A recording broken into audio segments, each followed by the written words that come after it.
Bonjour à tous, c'est le prophète Patrick Salomon.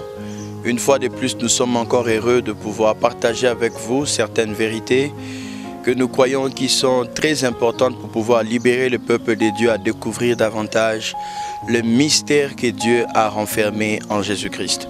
Alors aujourd'hui, nous allons un peu parler d'un point très critique et je sais qu'il y aura sûrement des questions qui viendront avec ça. C'est celle de comprendre si réellement un véritable chrétien peut-il être possédé. J'aimerais évoquer ces points parce que c'est l'une des préoccupations actuelles dans ma ville à Kinshasa et spécialement dans mon pays, où nous posons la question, nous voulons savoir est-ce qu'un chrétien peut-il réellement être possédé. D'abord, je vais répondre à cela après une explication, pas maintenant. Vous remarquez quand le peuple d'Israël est sorti de l'Égypte, parce que tous les mystères que Dieu avait cachés par rapport à son peuple, il a révélé dans l'Ancienne Alliance par plusieurs typologies. Et il y a 4 manières d'interprétation pour comprendre les Écritures. Je vais passer rapidement. Il y a d'abord une manière littérale, où quelqu'un peut lire, il retient juste une histoire. Il y a une autre manière qu'on appelle, c'est plus en hébreu, mais je ne vais pas dire le nom. La deuxième manière, c'est par le système parallèle, où vous allez voir, il y a des versets qui interprètent d'autres. Il y a la troisième manière, qui est la meilleure manière d'ailleurs de bien interpréter les Écritures, c'est de voir les types et les ombres. Ça veut dire que tout ce que Dieu faisait étaient des mystères qui étaient cachés par rapport à ce qui devait être fait dans les jours à venir.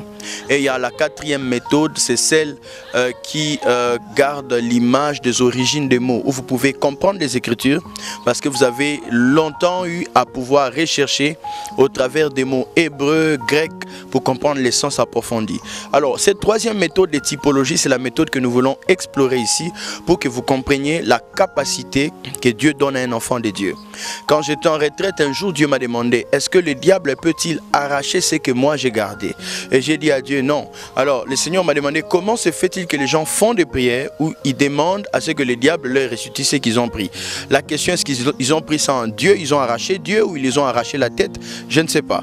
Mais la plus grande préoccupation est que les gens ont une connaissance faible de Dieu, ils ont une connaissance élevée du diable. C'est pourquoi ils donnent au diable les armes nécessaires pour pouvoir le vaincre. D'abord, remarquez, un chrétien n'a jamais été établi par Dieu pour combattre le diable. Un chrétien est censé travailler dans la foi de Christ et dans la victoire de Christ pour neutraliser l'ennemi. Alors, si Christ a déjà vaincu, comment est-il possible que l'ennemi retienne encore quelque chose qui vous appartienne? Voici déjà l'un des mystères que nous allons développer. Quand Dieu a demandé au peuple d'Israël de se préparer pour sortir de l'Égypte, vous devez savoir que l'Égypte était un monde occulte. L'Égypte était le siège même de l'occultisme. Et jusqu'aujourd'hui, si vous vérifiez au travers des documentaires, vous allez découvrir que la franc-maçonnerie, tout ce qui concerne cela vient de l'Égypte, avec la pyramide, tout ce que vous connaissez. Alors, le berceau même de l'occultisme, c'est là où Dieu a commencé le premier combat pour son peuple. Vous allez voir, il a dit à son peuple, garde silence et je combattrai pour vous. Dans Exode 14, 14, il dit, restez silence, regardez le salut et je combattrai pour vous. Et avant que je puisse toucher ces points-là, j'aimerais d'abord qu'on voie comment ils sont sortis. Je l'avais dit, ils sont sortis par les sangs. Et j'avais insisté, un prophète est là pour révéler les mystères de Christ. Si nous avons connu que Jésus était Dieu, c'est parce que le premier prophète nous a donné les signes de comment il allait venir. Et par leurs informations, on a su qui était Jésus quand il est venu. Alors, le prophète de la Nouvelle Alliance doit faire pareil. Ils doivent donner des signes de la révélation de Christ qui permettront au peuple de reconnaître Jésus quand il viendra pour la seconde venue. Étonnamment, le prophète ne font plus leur travail. Ils ne pointent plus à Christ et maintenant ils pointent à eux, à leur argent, à leur capacité de prophétiser. Permettez que je vous le dise, tout cela est charnel. La vraie vie, c'est celle que Christ manifeste pour l'humanité. Alors, quand le peuple devait sortir, Dieu a demandé qu'on mette les sangs sur les linteaux. Remarquez, quand il a dit marquer les sangs sur les linteaux, c'est parce que l'ange de la mort venait détruire. Et quand l'ange est venu, il a détruit partout là où il n'y avait pas de sang, sauf là où il y avait les saints, ils ne pouvaient pas entrer. La plus grande question que vous pouvez vous poser, quand le peuple était dans leur maison, est-ce qu'il s'est préoccupé même du problème de l'ange qui allait les détruire? Je ne pense même pas qu'il s'est préoccupé. Parce que la préoccupation était les sangs qui étaient marqués sur les linteaux. Quand cet ange venait, il ne pouvait pas tout toucher. Il ne touchait que ceux qui n'avaient pas la marque du sang. La question est, est-ce qu'un chrétien a la marque du sang? Oui. S'il a la marque du sang, comment l'ange de la mort peut le toucher?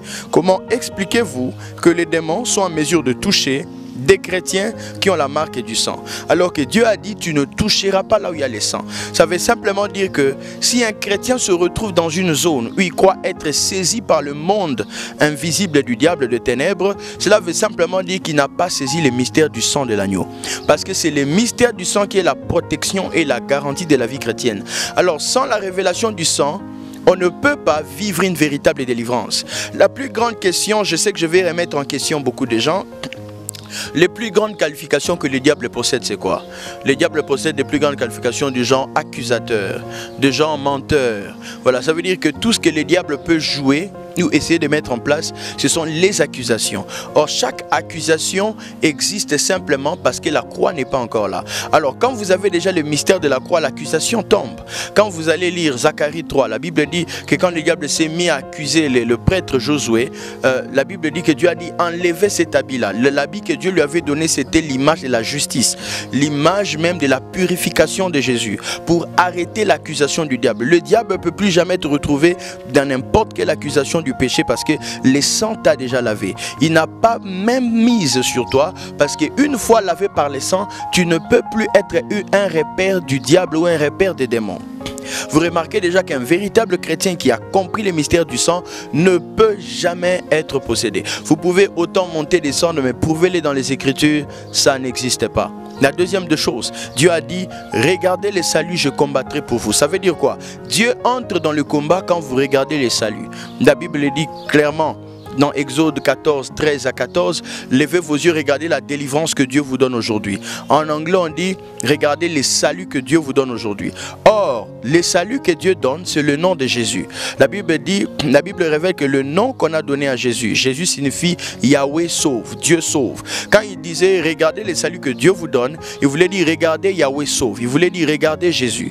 Dans l'ancienne alliance, il voulait leur dire, regardez Jésus et Dieu combattra. Ça veut dire quoi? Que quand vous regardez pleinement le salut au travers la croix, Dieu entre dans votre combat. S'il y a des gens qui ne voient pas Dieu combattre pour eux, c'est parce qu'ils n'ont pas les yeux tournés vers la croix. Ils n'ont pas les yeux tournés vers Christ. Alors la délivrance, ce n'est pas le fait d'enseigner les démons ou d'exiger à ce que les démons partent. La véritable délivrance, c'est d'abord comprendre les mystères du salut, le mystère de la manifestation totale de la croix de Jésus pour l'homme. Sans la croix, nous resterons esclaves. C'est la raison pour laquelle je vois des gens là délivrés aujourd'hui, on les délivre demain. Vous n'êtes pas fatigué, vous êtes tombé, vous retombez. Peu importe comment vous tombez, mais les démons ne tombent pas. Pourquoi? Parce qu'il y a un sérieux problème. La vérité n'est pas encore en vous. Or, c'est seulement dans la connaissance de la vérité que vous êtes affranchis. Et Jésus dit qu'il est cette vérité. Si nous rencontrons Jésus réellement, les choses vont changer. Notre nation va changer.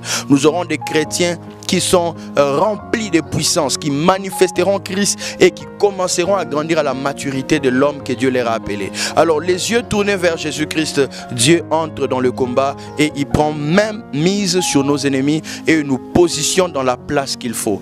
Ma prière serait que chaque chrétien comprenne qu'il est la possession de Dieu. Quand nous l'appelons Seigneur, Seigneur veut dire la personne qui te possède. Alors Jésus ne peut pas te posséder au même moment que le diable. Ça n'existe pas. Il n'y a pas de trône pour les diables et pour Dieu. Alors si nous avons un problème dans les chrétiens aujourd'hui, c'est d'abord de ramener le règne de Jésus dans le cœur des hommes. Ramener Jésus pleinement et véritablement et nous verrons que la vie chrétienne sera une vie de progression et non un temple de démons. Vous êtes un temple de Dieu, vous n'êtes pas un temple de démons. Que Dieu vous bénisse. Revenons aux éléments fondamentaux, à la vérité, à la connaissance parfaite de Jésus-Christ.